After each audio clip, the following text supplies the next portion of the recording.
नमस्कार साथियों, स्वागत करता हूं आप सभी का एक बार फिर से नए वीडियो में। साथियों, एक बार फिर से पूरे भारत में चाइनीज एप्लीकेशन को लेकर के काफ़ी ज़्यादा चर्चाएं हो रही हैं। और अब की बार चर्चा का कारण ये है कि जो आप सड़कों पर ई रिक्शा देखते हैं, इलेक्ट्रॉनिक रिक्शा देखते हैं, इसको किसी अनजान व्यक्ति के द्वारा और बिना चालक की अनुमति के सिर्फ एक एप्लीकेशन की सहायता से आसानी से रोका जा रहा है। इस प्रकार की वीडियो सोशल मीडिया में वायरल हो रही हैं, समाचार पत्रों में इसको लेकर के जानकारी निकल के आ रही है। अब साथियों, जिस प्रकार से इलेक्ट्रॉनिक व्हीकल को एप्लीकेशन की सहायता से रोका जा रहा है और उसके हस्तक्षेप किए जा रहे हैं, तो कई प्रकार के सवाल उठते हैं। आज हम इस वीडियो में बात करेंगे कि आखिरकार ये एप्लीकेशन कैसे कार्य करता है। हालांकि सरकार ने इस एप्लीकेशन को हटाने की बातें कह रही है, एप्लीकेशन जो स्टोर है, प्ले स्टोर हैं, वहाँ से हटा देने की बातें भी कह रही हैं। साथियों, जो सवाल खड़े हो रहे हैं वो ये हैं कि क्या एप्लीकेशन की सहायता से क्या जासूसी की तरफ इशारा करता है, या फिर जो चालक हैं, ड्राइवर हैं, उनकी लापरवाही की वजह से इस प्रकार की घटनाएं देखने को मिल रही हैं। इसकी कितनी संभावनाएं हैं, क्या हकीकत है, इन सभी विषयों पर आज हम विस्तार से चर्चा करने वाले हैं। तो आइए शुरू करते हैं। साथियों, खबरों में आप देख सकते हैं सरकार ने जो कदम उठाया है हटाने को लेकर के, वो इसके अलावा इसको लेकर ये समाचार पत्रों में कई प्रकार के आर्टिकल प्रकाशित हो रहे हैं, जिसमें ऐप चालू होने के बाद रिक्शा बंद होने की बातें कही जा रही है। साथ ही साथ साथियों, सबसे बड़ी बात यह है कि जो ई रिक्शा चालक होते हैं वो एक मध्यम वर्गीय और गरीब वर्गीय परिवार के लोग होते हैं, और उनके इस प्रकार से लोगों के मजाक को लेकर की बातें आ रही हैं। खास करके ट्रैफिक के समय, जब ट्रैफिक जाम होता है, तो ऐसे में कई लोगों के द्वारा इस प्रकार की वीडियोज़ आ रहे हैं जिसमें उनको पहले से ही 10-15 मीटर पहले ही बंद कर दिया जा रहा है ताकि वो रिक्शा खड़े हो जाएं और जो चालक हैं, मतलब उनको जो ट्रैफिक में है वो जाम ना लगे। इस प्रकार की खबरें भी आ रही हैं। अब बात करते हैं खबर की। दरअसल क्या है साथियों कि चाइनीज एप्लीकेशन है BAT BMS नाम का एक एप्लीकेशन है, जिसकी सहायता से अब इन ऑटो यानी इन जो इलेक्ट्रॉनिक रिक्शा हैं, इनको कनेक्ट किया जाता है ब्लूटूथ के माध्यम से, और उसके बाद उसमें ऑप्शन होता है ऑन ऑफ करने का। जैसे उसको ऑफ किया जाता है तो जो ई रिक्शा का मतलब कि जो कंट्रोल है वो पूरी एप्लीकेशन में आ जाती है, और उसकी सहायता से पावर सप्लाई बंद कर दी जाती है एप्लीकेशन की सहायता से, एप्लीकेशन के द्वारा, और बाद में वो ऑटो रिक्शा जो ऑटो ई रिक्शा है वो चलना बंद कर देती है। साथ ही इस प्रकार की वीडियोज़ आ रही हैं और इससे चालकों को काफ़ी परेशानी का सामना भी करना पड़ रहा है। हालांकि सरकार ने दिल्ली समेत कई शहरों में इस प्रकार की घटनाएं देखने को मिली हैं, और सरकार ने इन 3 ऐप को, खास करके BAT BMS के अलावा लॉसिजी और इपोज ली आयन नाम का एक एप्लीकेशन है, इसको भी बंद करने के आदेश सरकार ने दिए हैं। अब साथियों, ये काम कैसे करता है और इसका मकसद क्या है वो हम जान लेते हैं। साथियों, वीडियो में आप देख सकते हैं, यहाँ पर आप देख सकते हैं जिसमें एक ड्राइवर जो ई रिक्शा चालक है वो आसानी से यहाँ पर चला रहा है। जो मध्यम वर्गीय गरीब परिवार के लोग हैं, जो अपने रोजी रोटी के लिए इस प्रकार के ई रिक्शा का संचालन करते हैं, चलाते हैं, तो उनसे काफ़ी हद तक इस प्रकार का मजाक किया जा रहा है। साथियों, ठीक उसी तरह से काम करता है जिस प्रकार से आप अपने मोबाइल को, एंड्रॉयड टीवी हो, फैन हो, सेटअप बॉक्स हो, इसके अलावा AC हो, इनको आप मोबाइल से कंट्रोल कर लेते हैं, मोबाइल से कनेक्ट कर लेते हैं और उसके बाद इसे ऑपरेट करते हैं, मोबाइल से संचालित करते हैं। मोबाइल एक रिमोट की तरह कार्य करने लगता है। तो ठीक इसी प्रकार से एप्लीकेशन बनाया गया था।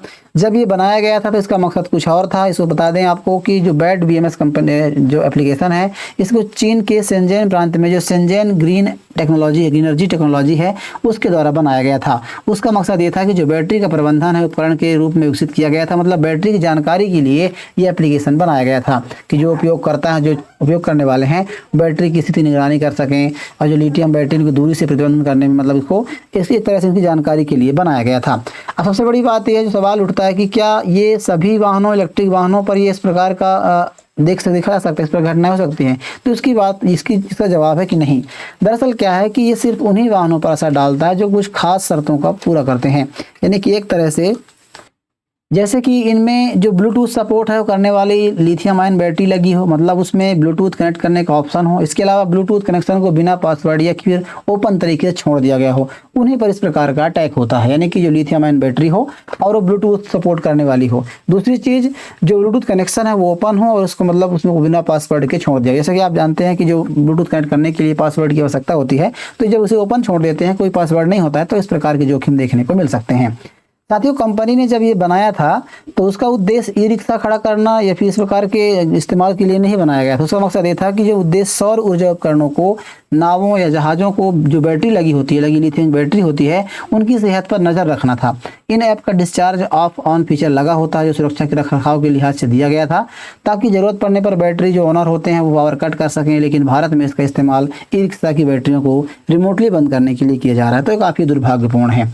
अब साथियों इस एप्लीकेशन के बारे में बात करें तो इस प्रकार से कुछ दिखाई देता है, आप देख सकते हैं। इसमें ऑप्शन होता है जिसमें चार्ज स्विच ऑन ऑफ करने का होता है। जैसे आप ऑन ऑफ करते हैं तो इससे जो कनेक्टेड ई रिक्शा होती है, रिक्शा की बैटरी होती है, वो ऑफ हो जाती है, जिससे क्या है कि जो पावर की सप्लाई वो बंद हो जाती है और रिक्शा आसानी से बंद हो जाता है। अब साथ ही सबसे बड़ा सवाल ये उठता है कि क्या जो इलेक्ट्रिक वाहन है, क्या सभी पर ऐसा होता है? तो देखिए ऐसा नहीं है। जो इलेक्ट्रिक वाहन होते हैं, जो का बात करें ई रिक्शा, खास करके कुछ ई रिक्शा में इस प्रकार की घटनाएं देखने को मिल रही है। वैसे तो काफ़ी सारे व्हीकल होते हैं, चाहे कार हो, ट्रक हो, इन सभी पर इस प्रकार की जो लिथियम आयन की बैटरी इस्तेमाल की जाती है। लेकिन जिन बैटरियों में, जिस प्रकार की जो बैटरियाँ हैं, उनमें कम कीमत के सस्ते कंट्रोलर लगाए जाते हैं, उनमें इस प्रकार का अटैक देखने को मिलता है, इस प्रकार के हो सकते हैं। दूसरी चीज़, कई बैटरियों में डिफ़ॉल्ट पासवर्ड नहीं होता। सबसे बड़ा वजह यह है कि जो पासवर्ड नहीं लगा होता, इसकी वजह से आसानी से ब्लूटूथ से कनेक्ट हो जाते हैं और उस पर इस प्रकार की घटनाएं देखने को मिलती हैं। कुछ बैटरियों में कोई सुरक्षा नहीं होती है, मतलब काफ़ी कम सस्ते बैटरी होते हैं, जिनकी वजह से इस प्रकार की सुरक्षा होती है। तो सबसे बड़ी बात यह है कि इसके लिए मतलब ब्लूटूथ कनेक्ट करने के लिए जो साइबर सुरक्षा है उस पर ध्यान देना होगा, जो कंपनियां बनाती हैं उसके लिए, क्योंकि कम दामों के जो बैटरीज होते हैं या इस प्रकार से जो ब्लूटूथ कनेक्ट के बैटरी होते हैं, वो या तो इस प्रकार की सुरक्षा नहीं दे पाते हैं, या फिर जो चालक होते हैं, जो ऑपरेटर होते हैं, जो ड्राइवर होते हैं, उनकी लापरवाही की वजह से भी इस प्रकार की घटनाएं होती हैं। तो ये कहीं ना कहीं होता है। तो इसके लिए क्या चीज़ें होनी चाहिए वो तो अलग बात है। लेकिन बात करें स्थानीय स्तर पर जो असेंबल करने वाले डीलर्स होते हैं, कुछ तो लो कॉस्ट वाली बैटरी बनाते हैं, जैसे मैंने आपको बताया। इसके अलावा काफ़ी कम दाम में सस्ते ई रिक्शा पार्ट्स के बाजार में उपलब्ध होते हैं, इसमें लिथियम बैटरी भी बेची जा रही है, तो इसमें भी काफ़ी ज़्यादा इस प्रकार की सिक्योरिटी का ध्यान नहीं दिया जाता है। और इसके अलावा ब्लूटूथ जो बैटरी मैनेजमेंट सिस्टम होता है, उसमें किसी बिना पासवर्ड के ही खुला छोड़ दिया जाता है, यानी कि ओपन तरीके से छोड़ दिया जाता है। तो इस कारण ये भी है कि इस वजह से मतलब इस प्रकार के कनेक्ट करके और लोगों को मतलब कि कहा जा रहा है। हालांकि सरकार ने इसको बंद करने का आदेश दिया है, लेकिन क्या जासूसी की तरफ ये संकेत कर रहा है? तो उसके बारे में बात करें तो उसकी संभावना कितनी है? हालांकि अभी इसको लेकर कोई भी जानकारी नहीं निकल कर आ रही है। उसी से जासूसी कहना उचित नहीं होगा, क्योंकि केवल ये बैटरी कंट्रोल कर रहा था और कोई भी संवेदनशील डाटा विदेश नहीं भेज रहा था। तो मुख्य रूप से साइबर सुरक्षा की कमजोरी का मामला है।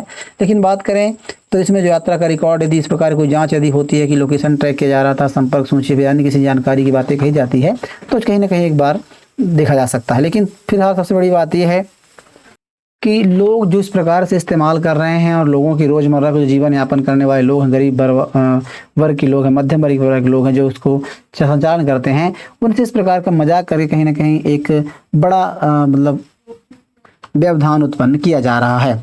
तो साथियों, हालांकि इसको लेकर अभी जो जानकारी निकल कर आई है कि इसको एप्लीकेशन से हटा दिया गया है, फिर भी अभी ये ऐप पर बना हुआ है।